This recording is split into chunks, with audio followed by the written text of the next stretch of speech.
دو issues ہیں منیب صاحب، آج پہلے آپ سے شروع کر لیتا ہوں. ایک تو سیاسی ہے جو مذاکرات کا، اس پہ آپ کی رائے لوں گا، لیکن پہلے لیگل. یہ جو آج الیکشن کمیشن نے نظر ثانی کی درخواست دی ہے اور میرے نزدیک بڑا بولڈ انہوں نے کہا کہ عدالت تاریخی نہیں دے، اس کی کیا ویٹیج ہے؟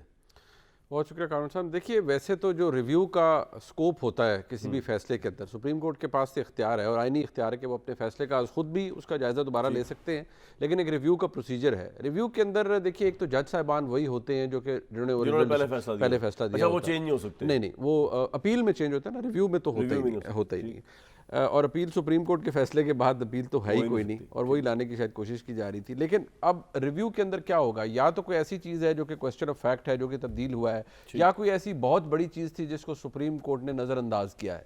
اب بادی النظر میں اگر آپ اس ریویو کا ٹیکسٹ پڑھیں جو فائل کیا گیا، اس میں تو لکھا ہے کہ سپریم کورٹ نے اپنی ہوئی جو ان کے جو حقوق ہیں یا اپنے جو ان کا اختیار ہے اس کو اس سے انہوں نے تجاوز کیا ہے. اب کہنے کو تو بات دل کو لگتی ہے کہ اگر اختیار الیکشن کمیشن آف پاکستان کا ہے اور الیکشن کمیشن، اور آپ کے نزدیک اختیار ہے الیکشن کمیشن کا؟ دیکھیے election commission of Pakistan sub servant ادارہ نہیں ہے، وہ ایک کانسٹیٹیوشنل باڈی ہے، آزاد ادارہ ہے، آزاد ادارہ ہے جسٹ لائک اینی ادر. لیکن منیب صاحب میں کہہ رہا ہوں دستور کے تحت الیکشن کی تاریخ دینے یا چینج کرنے کا اختیار تو الیکشن کمیشن کا ہی ہے نا؟ الیکشن کمیشن کا ہی ہے، الیکشن کمیشن کا ہی ہے. اور اگر آپ الیکشن ایکٹ 2017 کو دیکھیں تو 2017 کا جو سیکشن 57 ہے وہ عام انتخابات کے حوالے سے ضرور صدر پاکستان کو استحقاق دیتا ہے کہ وہ الیکشن کمیشن سے مشاورت کے بعد، ان سے کنسلٹیشن کے بعد ایک تاریخ کا اعلان کریں.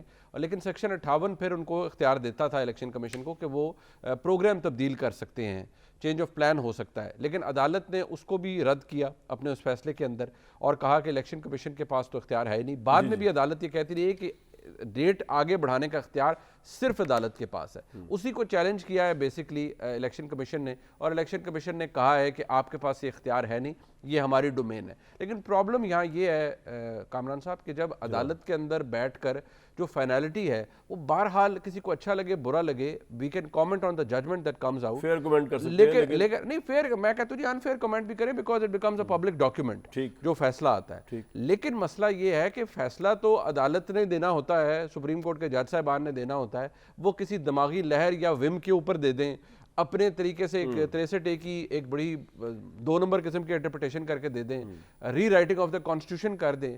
At the end of the day it becomes a law and that's how they interpret the constitution. میرا اور آپ کا اعتراض اس پہ ہو سکتا ہے، بٹ پرابلم یہ ہے کہ وہ قانون تو بن جاتا ہے. تو منیب صاحب ایک بات بتائیں کہ اگر عدالتیں دنیا میں کہیں پہ بھی، I am not talking even about Pakistan, اگر وہ کانسٹیٹیوشن کو ری رائٹ کر دیں، کانسٹیٹیوشن کو غلط انٹرپریٹ کر دیں، تو جس طرح یہ توہین پارلیمنٹ کا بل لانے کی کوشش کر رہے ہیں، یہ رجسٹرار کو بلا رہے ہیں یا کوئی کہہ رہا ہے چیف جسٹس کو بلائیں، یہ تو اس کا حل نہیں ہوگا. آپ کو تو you have to rely upon the judgement of the ججز، چاہے دنیا میں کہیں پہ بھی. اب وہ غلط بھی کر دیں، اب وہ زیادتی بھی کر دیں، تو آپ کو برداشت کرنا پڑے گا. ایسی ہی ہے.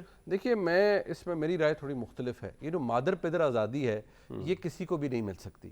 اگر سپریم کورٹ کے اندر بیٹھے، میں سپریم کورٹ کی تاریخ کو مجھے اتفاق ہوا، میں نے ہمارے ملک میں جو عدلیہ کی تاریخ ہے اس کو بڑا غور جائزہ آپ کو تو کام ہی ہے، سارا دن کام کیا، اور خود وہ شوق بھی ہے کہ اس کا اگر آپ اس تاریخ کا جائزہ لیں، ہمارے ملک میں جو سیلف سرونگ ججز ہیں، سیلف سرونگ انٹرسٹ ان کا موجود ہے 47 سے لے کر 2023 تک. جس طرح سے ہمارے ملک میں جوڈیشل اپوائنٹمنٹ ہوئی ہے، جس طرح سے ڈینائی کیا جاتا رہا ہے پارلیمنٹری اوور سائٹ کو آن جوڈیشل اپوائنٹمنٹس، وہ ایک بات کو انڈیکیٹ کرتی ہے کہ ججز ہمارے ملک میں تاریخی طور پر مادر پدر آزادی چاہتے ہیں. اور یہ کام انہوں نے پہلے بھی کیا.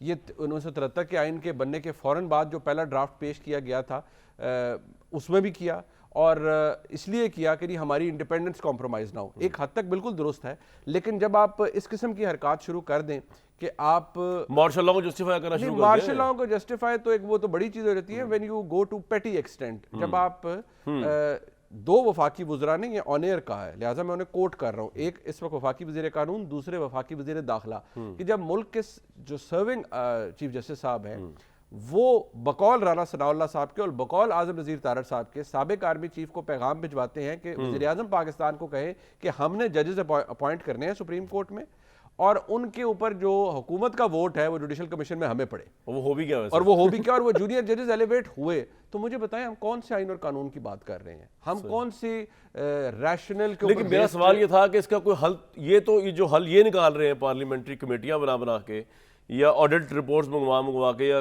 یہ تو حل نہیں ہے اس کا. آپ سپریم کورٹ کی اتھارٹی چیلنج نہیں کر سکتے. ہمارا قانون اور آئین جو ہمارا آئین جو ہے وہ کہاں سے ڈیڈیوس ہوا ہے؟ برطانیہ سے نا، برطانیہ کے اندر پارلیمان کے پاس اختیار ہے ججوں کو گھر بھیجنے کا، لیکن یہاں کراؤن کے پاس بھی تھا اور اس کے بعد سیٹلمنٹ ایکٹ آیا اس کے بعد بھی ہے. سر یہاں پہ ہے نہیں یہاں پر نہیں ہے، یہاں پہ نہیں ہے. میں نے جو لفظ استعمال کیا مادر پدر آزادی، وہ یہاں پر ہے، یہاں پر ہے. اور اسی بات کو ڈینائی کرتے رہے جج صاحبان. یہاں پر پارلیمان نے بھی ٹرانسگریس کیا ہے، اب سیلف سرونگ قانون بنائے ہیں، پرسنل انٹرسٹ کے اوپر قانون بنائے ہیں، لیکن بصد احترام ہمارے ملک کی عدلیہ نے بھی تاریخی طور پر ہمارا بٹھا ہی بٹھایا ہے، کوئی نیک کام کوئی نہیں. بہت جنہوں نے بیچ میں مینیج کیا تھا نا یہ ججوں والی اپوائنٹمنٹ، وہ بھی اب ریگریٹ کر رہے ہیں، ان کا دھوکا ہو گیا ہے. بس وہ ویلے دیا نوازاں تے کویلے دیا ٹکراں ہن ٹکراں مار